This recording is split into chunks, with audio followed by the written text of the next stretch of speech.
न करावा विचार हॅलो आपुला आपण करावा विचार तेने सौख्य फार होय जीवा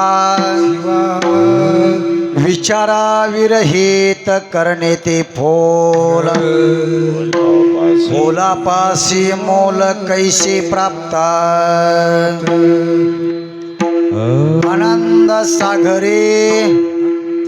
आनंद सागरे भक्तराज हंस क्रीडते महेश वश केले विचाराविरहित करणे ते फोल फोलापासी मोल कैसे प्राप्त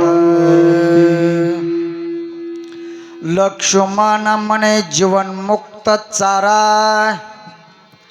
लक्ष्मण म्हणे जीवनमुक्त चारा भक्षुनी शंकरा प्रिय झाले विचाराविरहित करणे ते फोल फुलापासी मोल कैसे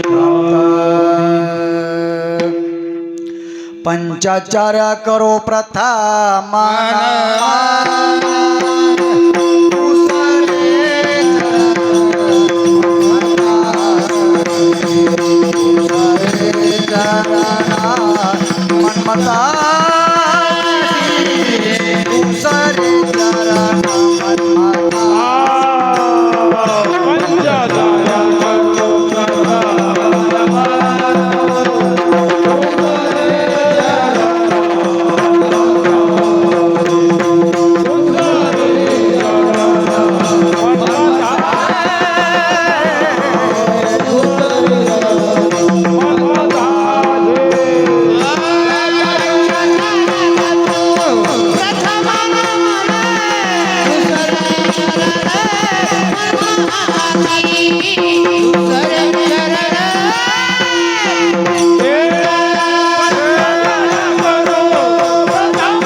पंचाचार्य करो प्रथम नमन दुसरे नमन मन्मतासे तयांच्या प्रसादे कथेचा विस्तारो आचार्य सद्गुरु आम्हाला घे ओम ब्रह्मानंदम परमसुखदम केवलम ज्ञानमूर्ते द्वन्द्वातीतं गगनसदृशं तत्त्वमस्यादिलक्षणम् एकं नित्यमिमलमजलं सर्वदि साक्षिभूतं भावातीतं त्रिगुणरहितं सद्गुरु तन्नमामि जय जय सदाशिवा अद्वयानंद वैभवा नमो तुझ देवादिदेवा परमेश्वरा जगद्गुरु अथा नमो चित्शक्ती जे जगन्माता पार्वती आज्ञे जना उत्तम गती जयची अनुग्रही वेदा परशिवा परब्रह्मा नेनवे तुझा महिमा साकार हो नियमा तसे हितैचे श्री सद्गुरु कृपे करुणा अथा नमो शिवगण जे अमर सर्व होन तयास प्रेमे शरणमे ओम सर्वमंगल मंगले शिवे सर्वार्थ साधिके शरण्ये त्र्यंबके गौरी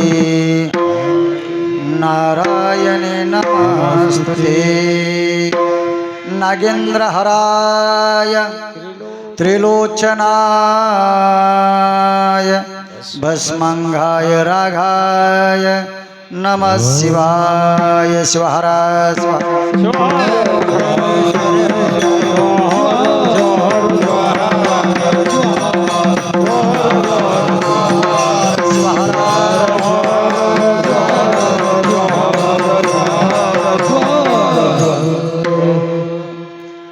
आपुलापण करावा विचार, तेने सौख्य फार होय जीवा.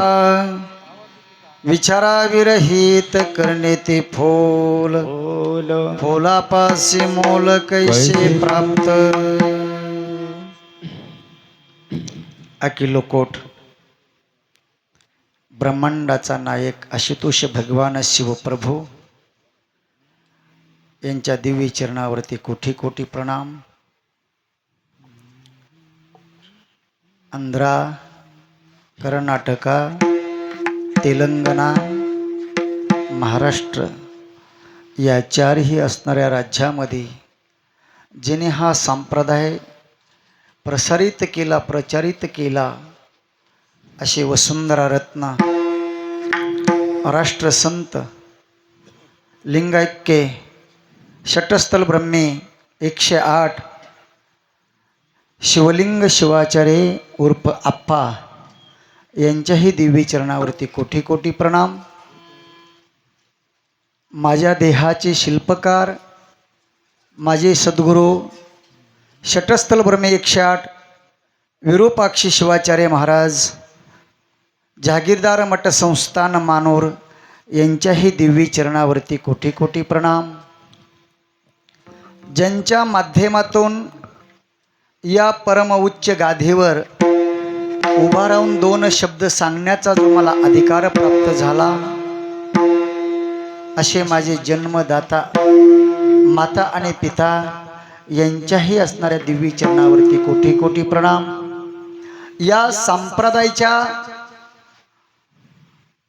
या व्यासपीठाकर येण्याकरता ज्यांच्या करंगळीला धरून मी या संप्रदायामध्ये असणारा प्रवेश केला आणि ज्यांच्यामुळं मला धर्माचे असणारे या ठिकाणी धडे गिरवण्याचा अधिकार ज्यांनी प्राप्त करून दिला, असे माझे आध्यात्मिक गुरु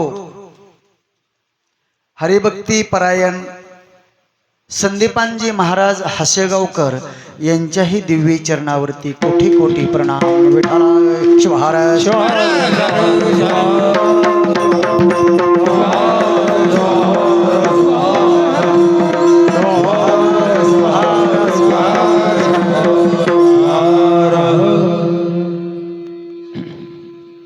कारण त्यांचं नाव घेतलं की तोंडाला बरोबर तीच आलं.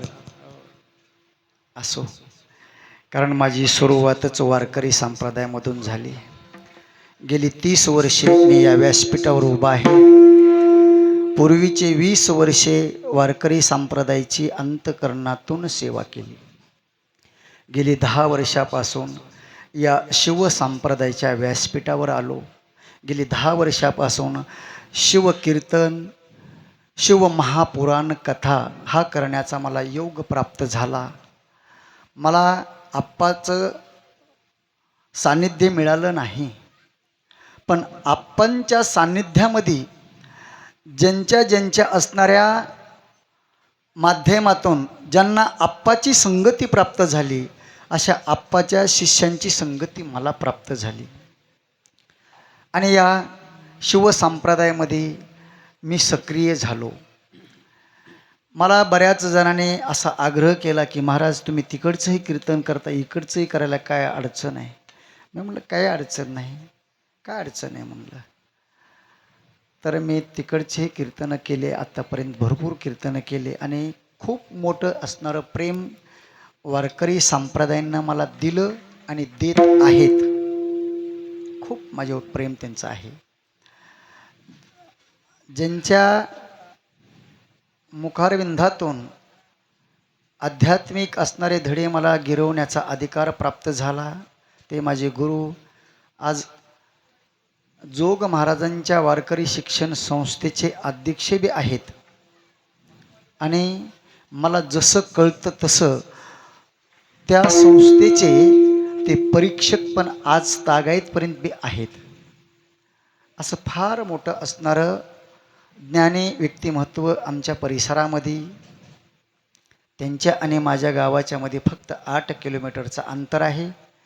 आमच्या दोन्ही गावाच्या मध्ये कळंब हे तालुका, ते पश्चिमेला 4 किलोमीटर आणि मी पूर्वेला 4 किलोमीटर.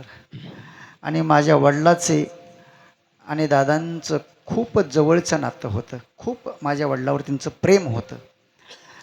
प्रथमतः माझ्या वडिलांची माहिती तुम्हाला सांगतो. मी माझं सांगण्याकरता आलेलो नाही, पण या संप्रदायामध्ये मी आलो. माझी 3री पिढी, म्हणजे मी 3ऱ्या पिढीचा आहे.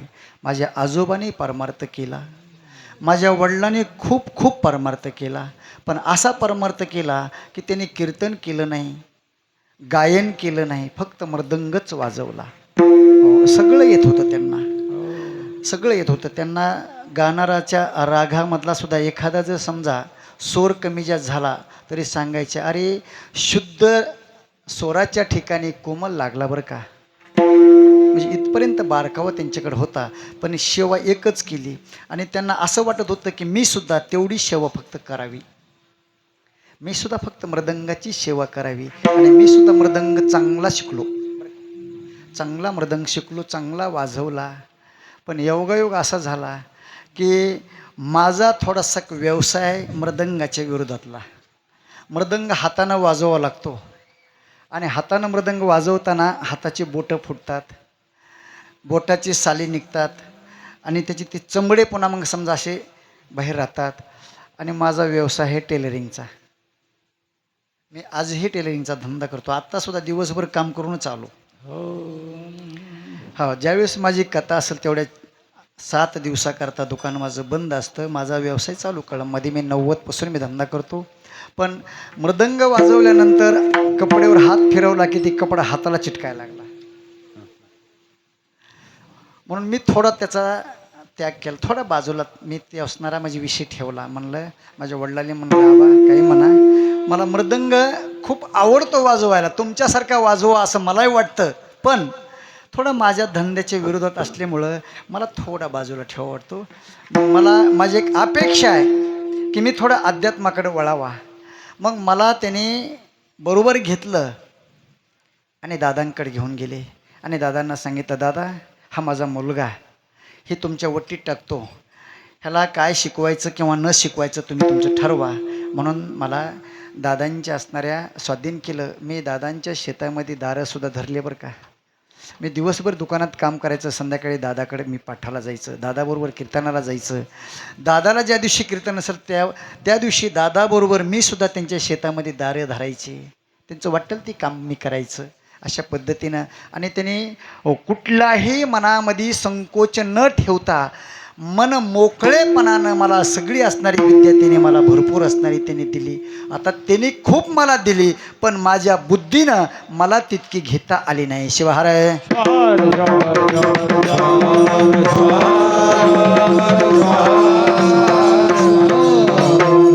आता एवढं मोकळं असणार मी का बोललो तर आता बैठकीमध्ये मला आमचे मुरगी आप्पा आणि आमचे पलसकर आप्पा मला म्हणले, महाराज उगं मोकळ्या मनानं म्हणले दोन्हीकडचं बोलायचं, अजिबात म्हणले इथं कसलंही बंधन पाळायचं नाही. हो, मोकळ्या मनानं तुम्हाला जेवढं बोलता तेवढं मोकळं बोला. म्हणून मला बी मोकळं झालं, कारण आता माझ्याकरता सुधारण काय झालं, मोकळं झालं. आता मला दोन्हीकडचं मोकळं बोलाय काय अडचण. बरं मी काय म्हणतो, सांप्रदाय कोणता आहे त्याला किंमत नाही.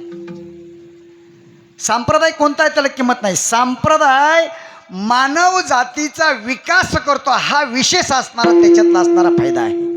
हो, मग वारकरी संप्रदाय असेल किंवा वीरशैव संप्रदाय असेल, दोन्ही संप्रदायाचा हो मुख्य हेतू एकच आहे. मुख्य हेतू एक आहे, या मानव देहाला प्राप्त झालेल्या जीवाला आपला उद्धार करून घेण्याची असणारी बुद्धी प्राप्त व्हावी आणि त्यानं या जन्म मृत्यूमधून असणारं मुक्त होण्याकरता आपला विकास करण्याकरता रात्रंदिवस एकच अट्टास करावा, यापेक्षा दुसरं काही नाही. साधू संतांनी जीवन आपलं जगत असताना स्वतःच्या जीवनाचा कधीच विचार न करता मानवतेचा विचार फक्त केला. या विश्वामध्ये असणारा, आपण म्हणतो अमक्या जातीचा तमक्या जातीचा तो तमक्या धर्माचा, अजिबात काही नाही.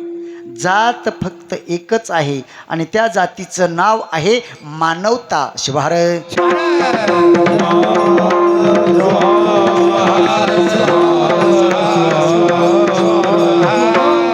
म्हणून मनुष्य हा देह प्राप्त झालेल्या जीवानं करणीय जर काय असेल तर या देहातूनच फक्त मुक्ती प्राप्त करून घेणे. जन्म मृत्यूवर असणारे मात करणे, पुन्हा जन्मणे पुन्हा मरणे, पुन्हा जन्मणे पुन्हा मरणे, हा विकास हो आपल्याला आपला खुंटलेला आहे. तो विकास आपल्याला करायचा आहे. हो कोणता विकास?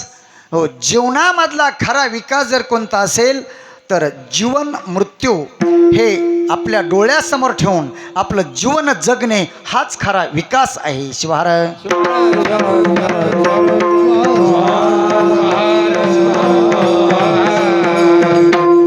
असो, अभंगाच्या चिंतनाच्या मार्गावर जाण्याच्या आधी एक छोटासा परिहार. गेली अनेक दिवसापासून मी पत्रिका सगळी आता चाळली पण मला वर्षच दिसलं नाही.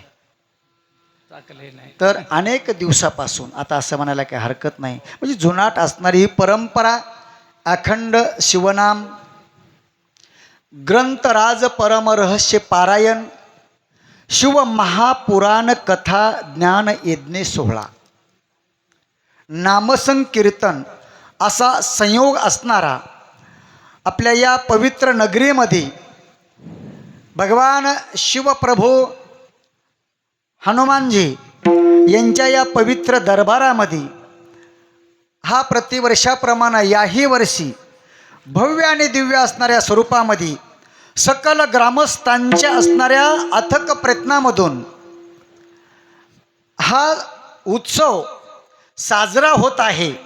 या उत्सवामधली 6व्या क्रमांकाची सेवा माझ्यासारख्या सर्वसामान्य पामराच्या वाट्याला आली. मी माझं परम भाग्य समजतो. शिवहार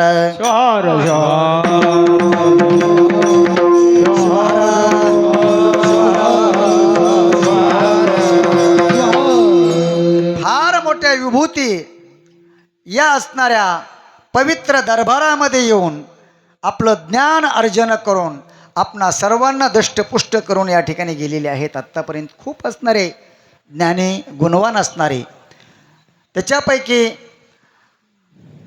आपण गेली 6 दिवसापासून त्यांच्या मुखातून शिव महापुराण हे कथा अमृत श्रवण करत आहात.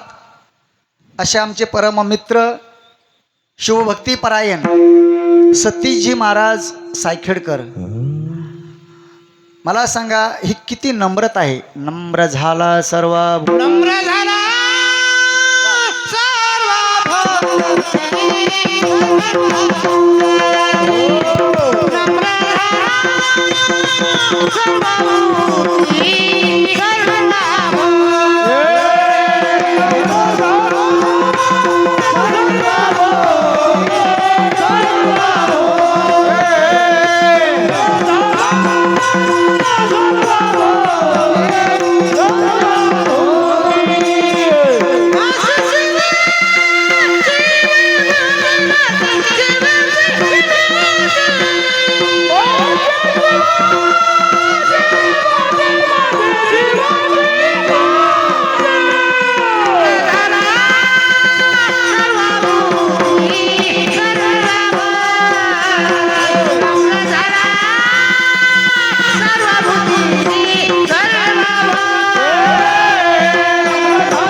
नम्र झाला सर्वभूते भासे शिवाची विभूती.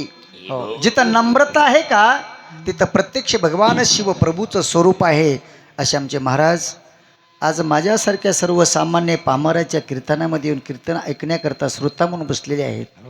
ज्यांनी गेली 6 दिवस असणाऱ्या व्यासपीठावर बसून शिव महापुराण आपल्या पवित्र असणाऱ्या मुखारविंदातून आपणा सर्वांना या ठिकाणी ऐकवलं आहे आणि सर्वांचा उद्धार नक्की होणार मला 101% खात्री आहे.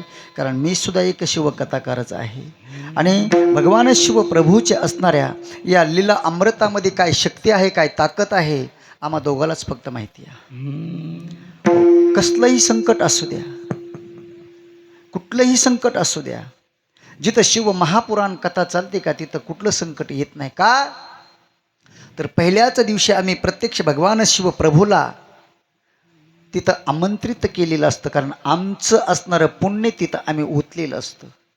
आहे का नाही मला माहिती नाही, आमच्या पदरामध्ये आहे किंवा नाही मला माहिती नाही, पण जी आमच्याकडे जी आमच्या चांगल्या कर्मातून जी आमच्या पाठीशी काही थोडं बहुत जे पुण्य असेल ना, हे पुण्य आम्ही तिथं ठेवलेलं असतं. परमेश्वरा, या 7 दिवसाच्या कालखंडामध्ये कुठलंही विघ्न इथं आलं नाही पाहिजे. हो, आम्ही पामर आहोत, आम्ही तुझ्या दरबारामध्ये तुझी सेवा करण्याकरता या व्यासपीठावर आम्हाला तू बसवलेला आहे. ही सेवा कशी करून घ्यायची तू ठरवायचं. म्हणून 7 दिवस कुठलंही असणारं संकट आपल्यावर येत नाही. ही ताकद असणारी शिव महापुराणाची आहे बरं का. आणि खरोखर जो श्रद्धेनं त्याच्यावर विश्वास ठेवतो का, हो, त्याचे परिणाम त्याला प्राप्त झाल्याशिवाय राहत नाहीत. ही ताकद शिव महापुराण कथेतली आहे, त्या पुराणातली आहे. हो, आता महाराजांच्या समोर मी बोलतो बरं का. हो, शिव महापुराण, महापुराण म्हणजे याचा अर्थ काय? 18 पुराणामध्ये सर्वश्रेष्ठ आणि सगळ्यापेक्षा मोठं ज्याला जे पुराण आहे का त्याचं नाव शिव महापुराण आहे.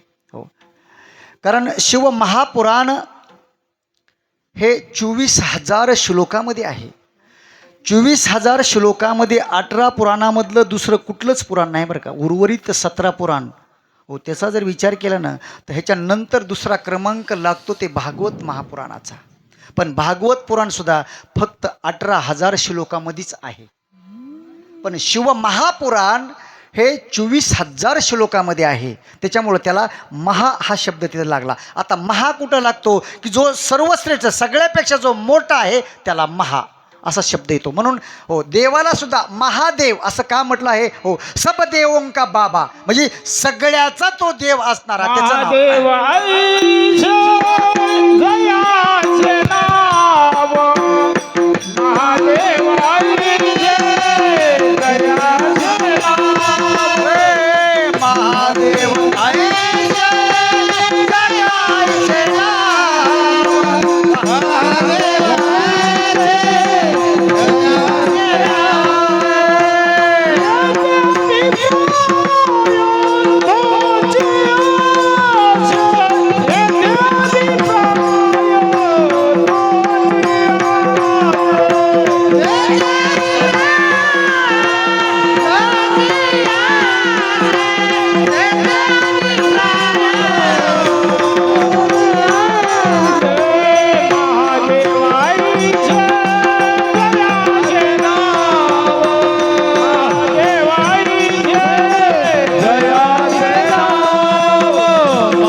ऐशे नाव.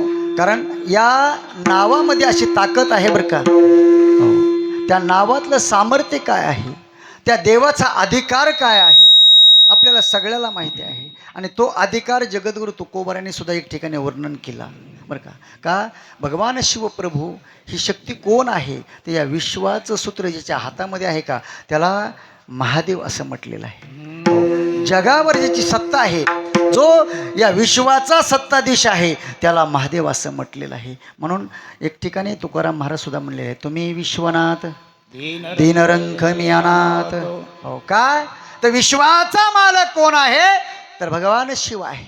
हो, आणि त्या भगवान शिव प्रभूचं चरित अमृत असणार. आपण गेली 6 दिवस झाले तर आपण श्रवण करत आहात. आपला उद्धार नक्की होणार म्हणजे होणार, ह्याच्यात कुठल्याही प्रकारची शंका नाही. तसं आजच्या या कीर्तनरूपी सेवेकरिता लागलेली सर्व असणारी गुणवान मंडळी, त्याच्यामध्ये प्रामुख्यानं गायनाचार्य आमचे पलस्कर मामा, त्याचबरोबर आपले मृदंगाचार्य, आमचे हार्मोनियम वादक, मला वाटतं दुसरा योग आहे आमचा. हो, मागच्या महिन्याखालीच आपल्या देगावच ना, देगावला, त्याच्यानंतर आजही इथं, आणि ज्यांच्या माध्यमातून बरं का मला तुम्हा सर्व मातापित्यांच्या दर्शनाचा जो लाभ झाला का, अशा त्रिमूर्तीत बरं का. माझा पहिला परिचय हे 2 बंधू असणारे, आपल्याच गावचे सुपुत्र, एक आमचे शिवभक्तीपरायण गायनाचार्य, गायन सम्राट आमचे अनिलजी महाराज भालेराव, शिवभक्तीपरायण गायनाचार्य, गायन सम्राट आमचे शंकरजी महाराज भालेराव. आणि त्या दोन्ही बंधूच्या माध्यमातून माझा जो परिचय झाला ते शिवभक्तीपरायण आमचे मुरगी आप्पा, या तिघाच्या माध्यमातून सर्व गावकऱ्यांच्या वतीनं मला हे मिळालेलं निमंत्रण आणि तुम्हा सर्व मातापित्यांच्या दर्शनाचा मला प्राप्त झालेला लाभ. शिवहर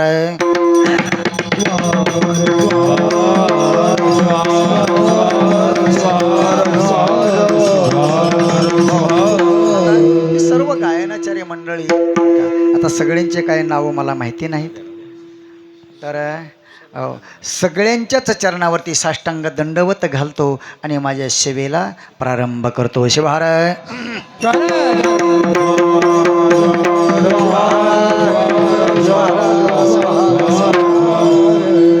आपुला आपण करावा विचार, आपुला आपण करावा विचार, तेने सौख्य फार होय जीवा.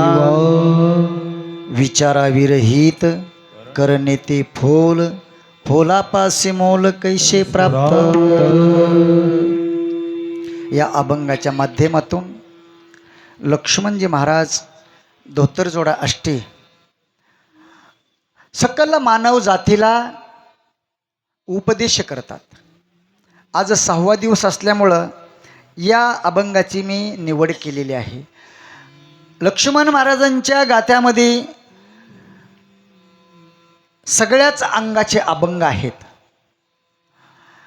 काही नामपर प्रकरणामधले आहेत,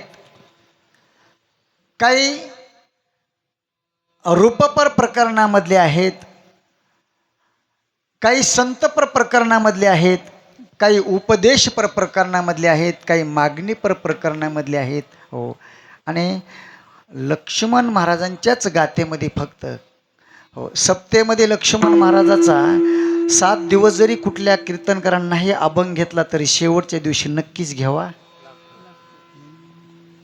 हो, त्याच्याशिवाय हो प्रसादच प्राप्त होत नाही.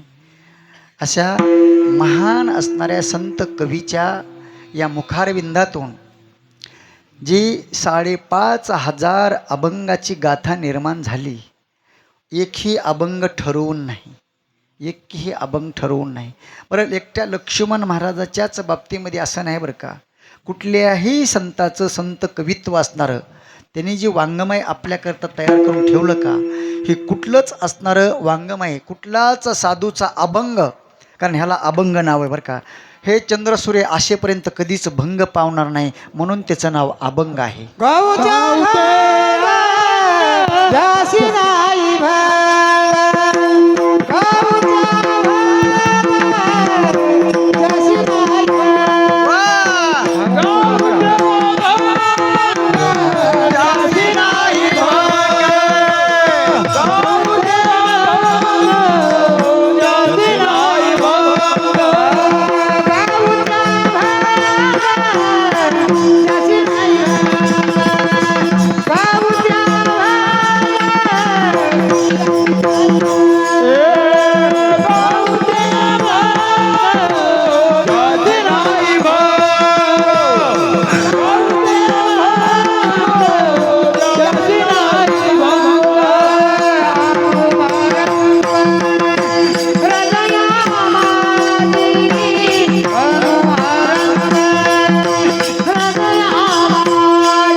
त्यासे नाही भंग. कधीच ते भंग पावत नाहीत बरं का.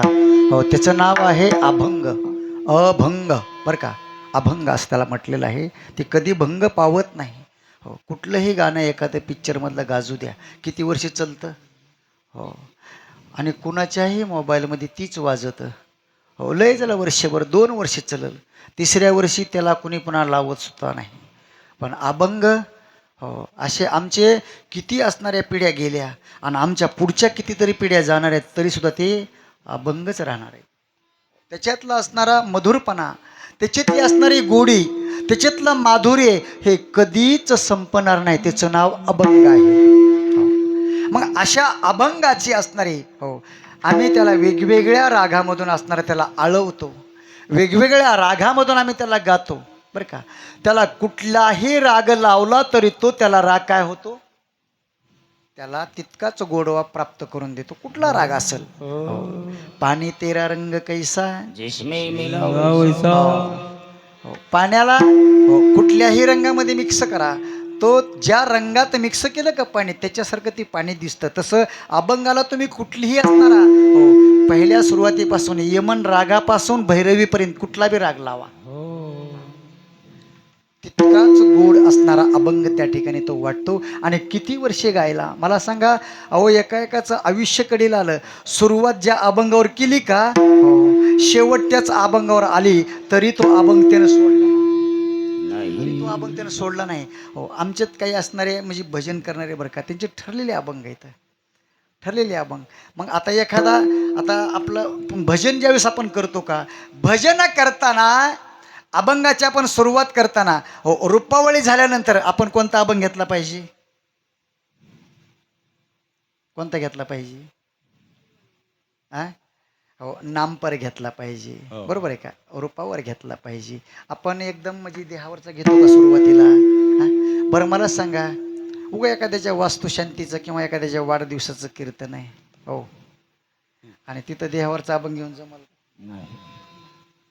हा. उगा एखादं समजा गेले आणि त्याच्यासमोर समजा बसलं, आणि त्याच्यासमोर बसलं. आता मी आमच्या वारकरी मंडळीला विचारतो, कोण कोण इथं वारकरी, हात वर करा बरं जरा एकदा, म्हणजे तिकडं बोट करून मला विचारता येते, हो का, हे दिसाले तिकडं बरं का. एखादा समजा मनुष्य गेला आणि त्याच्यासमोर समजा आपण भजनाला बसलो, आणि त्याच्यासमोर भजनाला बसल्यानंतर, हो, उजळले भाग्य आता जमल का. आमचा मनला नाही एक भजने, त्याला 2 चापटा मारल्या. अरे मूर्खा, ती मेलेन काय, तुझं भाग्य गेलं की. आता निश्चिंत हो, म्हणजे कोणता अभंग कुठं म्हणावा हे सुद्धा कळालं पाहिजे. पण त्यांना तेवढाच अभंग येतो, त्यांना तेवढाच पाठ असतो ना. हो, दुसरा पाठच नाही. मग काय करणार ती, त्याला तेवढंच म्हणायचं आहे. हा, मग त्यानं तिथं म्हणावं का नाही. इथल्या पुरतं तरी कमीत कमी तुझ्या त्या भावनेला आळा घाला. आता तुला तेवढाच येतो ना, तू म्हणू नको. हो, तसं लक्ष्मण महाराजांच्या गाथ्यामधल्या या अभंगाची रचना जर पाहिली, हो, तर प्रत्येक अभंग सारखा आहे का.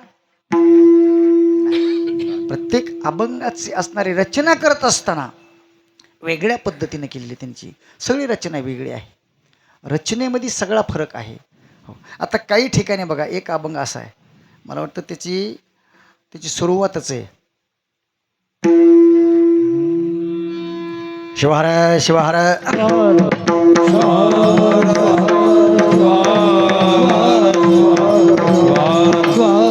त्याची सुरुवात आहे, कोण दिवस येईल कैसा नाही देहाचा भरवसा. हो, आणि दुसरा एक अभंग आहे, हो, त्याचं द्रौपदी येते बरं का, नाही देहाचा भरवसा कोण दिवस येईल कैसा. म्हणजे थोडा बदल केला. हो, मागचं पुढचं मागं का असताना पण केलं का नाही. मग लक्ष्मण महाराजांनी 5,500 अभंगाची रचना करत असताना जर एक अभंग दुसऱ्या अभंगासारखा नाही. बरोबर आहे का. हो, मग देवानं ही एवढी असणारी, हो, सृष्टी निर्माण केली. हो, माणूस माणसासारखा आहे का. हो, एका आईचे तरी लेकर सगळे सारखे. हो, बरं एवढंच नाही, जुळे मात्र बऱ्याच ठिकाणी सारखे दिसतात बरं का, जुळे, पण तरी उलसाक बदल असतोच कुठं. हो, आता आपण कधीतरी बघणार म्हणून आपल्या लक्षात येत नाही, आपण कधीतरी बघणार म्हणून आपल्या लक्षात येत नाही. पण हो, जो आईला तर बरोबर असताना, ह्याचं नाव काय आहे, ह्याचं नाव सचिन, ह्याचं नाव नितीन, त्या जुळ्याचे नाव सुवर ठेवले असते तर हो म्हणजे त्या आईला माहिती असतं. आपण जर गेलोत ना कोणचा सचिन आणि कोणचा नितीन आपल्याला कळत नाही, आपल्या लक्षात येत नाही हो. पण अभंगाच्या रचनेकडे जर पाहिलं तर हो एखादा तुकडा जरी आपला समान वाटला बरं का, एखादा तुकडा जरी समान वाटला तरी त्याच्यातला एक शब्द पाठीमागं घेतलेला असतो आणि एक शब्द पाठीमागचा पुढे घेतलेला असतो, त्याचा अर्थ बदलला जातो. शिवहार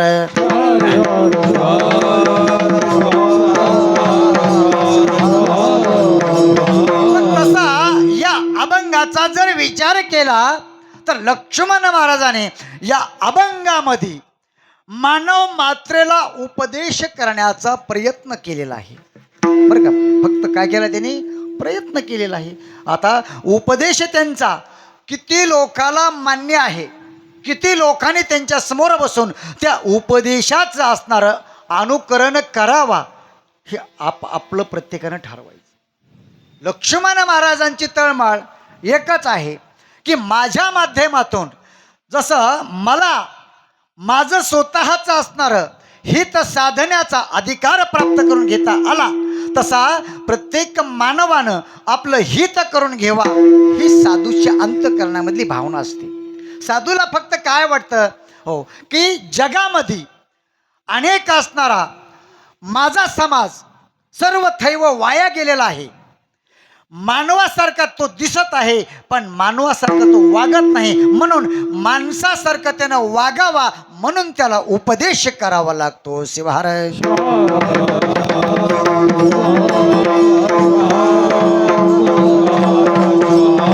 बरं, उपदेश कुणी कुणाला करावा? उपदेश करणाराला हो अधिकार आहे का?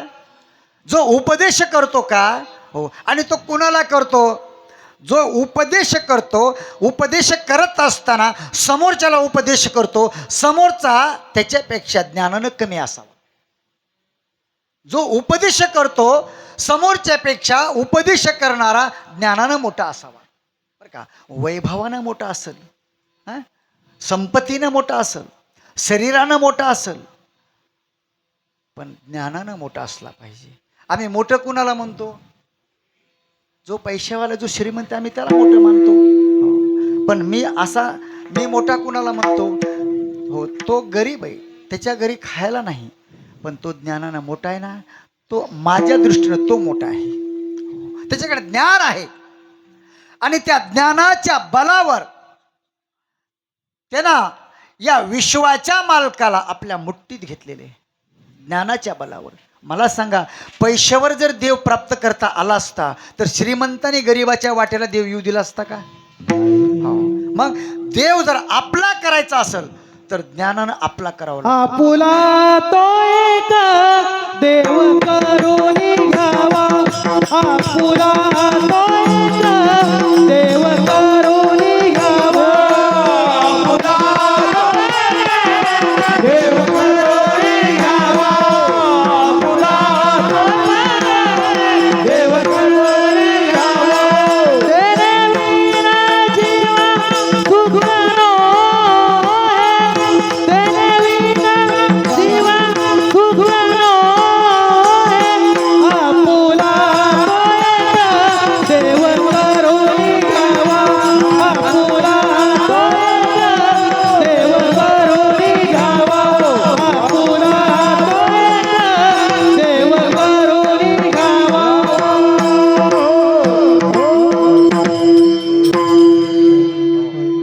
त्यांनी काय प्रमाण दिलं?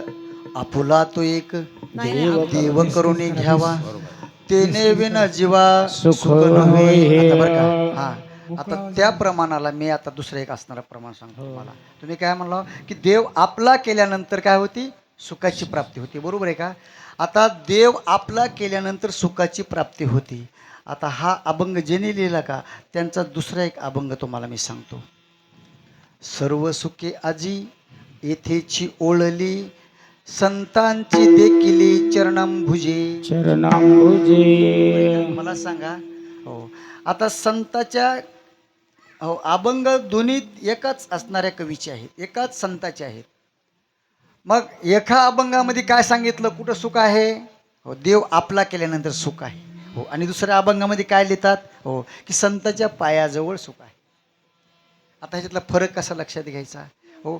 मग तुम्ही 2 टप्पे असं का बोलता, असं म्हणावं लागलं का नाही त्यांना हो. मग असं म्हणलं ना एक जण, म्हणला की एक जण हो, आणि त्याला उत्तर त्याने दिलं, अरे हो माझ्या दोन्हीही असणारे शब्दातले असणारे दोन्हीही असणारे प्रमाण बरोबर आहेत हो. संताच्या पायाजवळ बी तेवढं सुख आहे हो, आणि देवाला आपलं केल्यानंतर सुद्धा तेवढं सुख आहे हो. मग आता कसं कसं देवते संत देवते संत निमित्त त्या प्रतिमा हो. अरे देव आणि संत वेगळे नाहीतच मुळात हो. देव आणि संत हे एकच आहेत हो.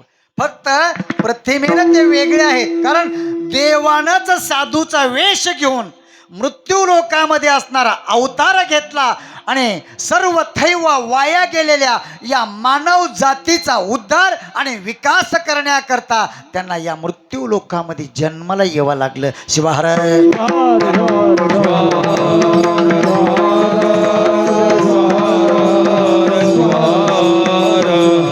किती किती असणारा पाप केल्यानंतर देव सापडेल आणि किती पुण्य केल्यानंतर देवाची प्राप्ती होईल हो. मी काय म्हणतो, जे पुण्यवान आहेत का, जर पापच करणारे कोणी नसते तर पुण्य करणाऱ्याला किंमतच मिळाली नसते. काय म्हणणं आहे तुमचं हो. पापी आहेत म्हणून पुण्यवानाची किंमत आहे बरं का. गरीब आहेत म्हणून श्रीमंताची किंमत आहे हो. जो गरीब आहे ना, गरीब आहे पण तो गरीब आहे म्हणून श्रीमंताला किंमत आहे हो. सगळे श्रीमंत असते तर श्रीमंताला कोणी विचारलं नसतं. तसं प्रत्येक जीवाला बरं का, प्रत्येकाला वेगवेगळं दुःख आहे. त्या दुःखाचे 3 प्रकार आहेत. 3 प्रकार आहेत दुःखाचे बरं का. एक पहिलं दुःख कोणचं आहे, आता विषय निघाला म्हणून आणि माझ्या लक्षात बी आला म्हणून सांगालो बरं का हो. दुःखाचे 3 प्रकार आहेत. पहिलं दुःख गरिबीचं, दुसरं दुःख पापाचं, आणि तिसरं दुःख जन्म मृत्यूचं हो. आता पहिलं दुःख गरिबीचं आहे. गरिबाला श्रीमंती मिळाली, त्याचं दुःख राहिलं का. जो गरीब आहे, गरीबाला लॉटरी लागली, जुनाट त्याच्या वाड्यामधलं ते नवीन घर बांधताना खणताना सापडलं, आपल्या पूर्वजांचा तो असणारा ठेवा सापडला, त्याला ते गबाळ गवसेला हांडा सापडला, त्याची गरिबी गेली ना, मग त्याला ते दुःख राहील का. आणि पाप करणाऱ्यानं पुण्य केलं, पाप करणाऱ्यानं पुण्य केलं, पापाचं दुःख संपलं. पण तिसरं जे दुःख आहे का, त्या दुःखाचं नाव आहे जन्म मृत्यू हो. हे जन्म मृत्यूचं दुःख, आता पापाचं दुःख फक्त पाप करणाऱ्याला, पुण्य करणाऱ्याला आहे का. गरिबीचं दुःख फक्त गरीबाला, श्रीमंताला आहे का नाही. पण जन्म मृत्यूचं दुःख हो, साधू जर सोडले तर प्रत्येकाला आहे हो. मग श्रीमंत असू द्या किंवा गरीब असू द्या, जर संत जर सोडले, साधू जर सोडले तर त्याचं दुःख सगळ्याला आहे बरं का. आणि ते दुःख हो, जर संताला बी जर असतं बरं का हो, प्रमाण म्हणणारे बाबा आता जे प्रमाण दिलं त्यांच्याकरता बोलतो हो. जर समजा हो ते दुःख जर त्यांना बी असतं जन्म मृत्यूचं, कोणाला, संताला जर ते दुःख असतं तर मला सांगा, तुकाराम महाराज असं म्हणले असते का, घेईन मी जन्म, म्हणले असते का. घेईन मी जन्म याच्यासाठी देवा, घेईन मी जन्म याच्यासाठी देवा, घेईन मी जन्म याच्यासाठी देवा. बोला पडवा. घेईन मी जन्म याच्यासाठी देवा, तुझी चरण सेवा, तुझी चरण सेवा.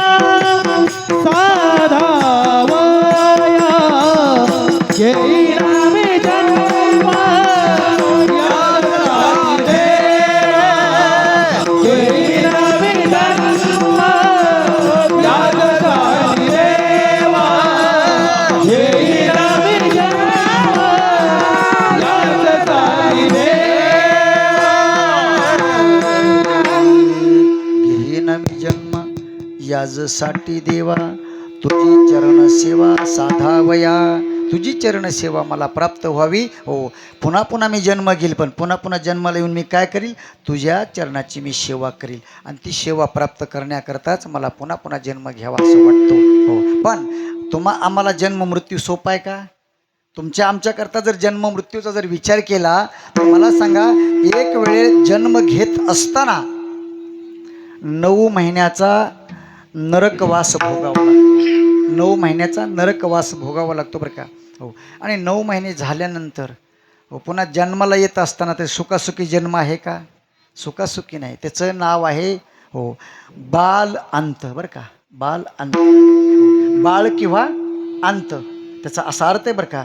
पण कालांतरानं त्याचा अपभ्रंश झाला आणि त्याला बाळांतीन असं म्हणू लागले. बाळातीन असं म्हणू लागले बरं का.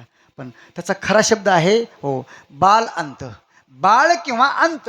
हो, त्या माऊलीला हो ज्या वेळेला बाळाला जन्म द्यायचा का त्यावेळेला एक तर बाळ किंवा अंत, मग मातेचा असेल किंवा बाळाचा असेल. आपल्याला सगळ्याला तो माहिती. आता तितक्या लय लांबूर मुद्द्याला जात नाही, तुम्हाला कळालं सगळ्याला. हे दुःख जन्माचं आहे. हो, एक तर जन्म घेताना आईला तरी मरावं लागतं किंवा त्या जन्म घेणाऱ्या बाळाला तरी मरावं लागतं. हो, आणि योगायोगानं दोन्ही प्राप्त झालं तर आपलं तकदीर म्हणायचं, आपलं नशीब म्हणायचं. आणि त्या नशिबानं दोन्ही सुरक्षित असतात. हो, पण आता बऱ्याच वेळेला बरं का, जुन्या काळामधली गोष्ट थोडी वेगळी होती, आताच्या काळातली थोडी वेगळी आहे.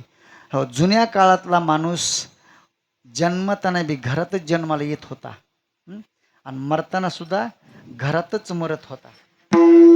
आता जन्मताना बी दवाखान्यातच जन्मतो आणि मरताना सुद्धा दवाखान्यातच मरतो. हो. आणि जुन्या काळामध्ये घरात जन्मायचा आणि घरातच मरायचा. हां, घरात खायचा आणि बाहेर जायचा. कळालं ना माझं बोलणं? आता बाहेर खातो आणि घरात बसतो, ढाब्यावर खातो आणि घरात बसतो. म्हणजे इतका बदल झाला. हो, आणि पुन्हा म्हणायचं विज्ञानानं फार मोठी प्रगती केली. काय नाही, चांगली गोष्ट आहे ती. गावाच्या भोवतालची दुर्गंधी जुन्या काळामध्ये जर कुठं लग्नाला चाललं का नाही बरं का, जुन्या काळामध्ये तट्याच्या गाड्या असायच्या, तटे लावलेल्या गाड्या, आणि त्याला गाड्याला त्या तट्याला मागून पुढून काय असायचा, भुरका असायचा. बैलगाडी गावात गेलेली कशी ओळखायची? घुरट घुरट वास आला की गाव आलं. आता तसं काही, कारण शासनानं प्रत्येकाला 12,000 रुपये दिले, पण बऱ्याच लोकांनी 12,000 रुपये घेतले. हो, आणि त्याचे नुसते आंघोळीचेच बाथरूम केले आणि अजून बी डबडे घेऊन बाहेरच पळायले. शिवार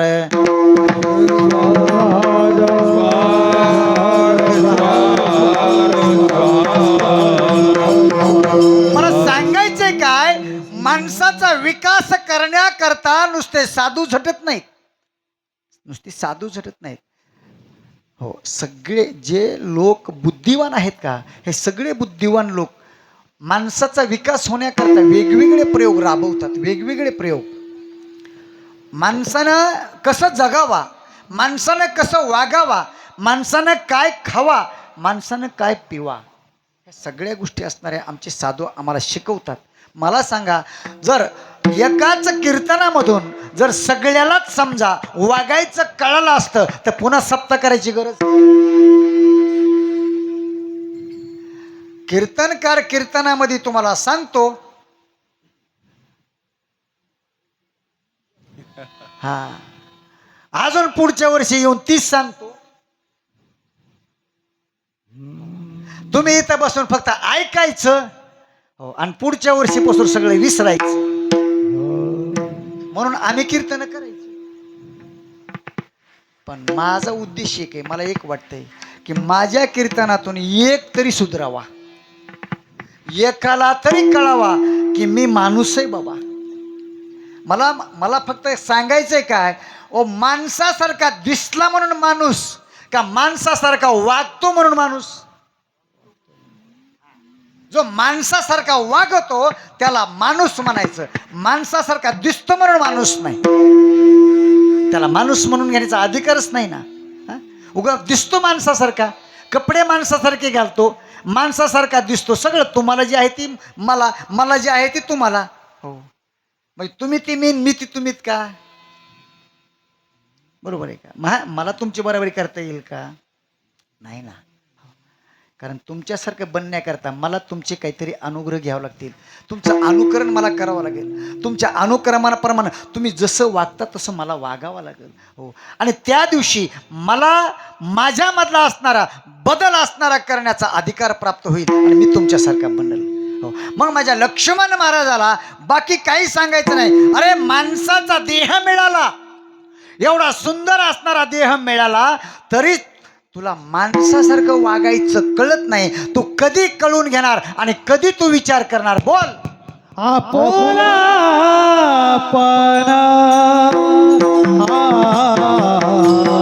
करावा विचार, आपण हो करावा विचार.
आपण करावा विचार, तेने सौख्य फार होय जीवा. त्या जीवाला आपला उद्धार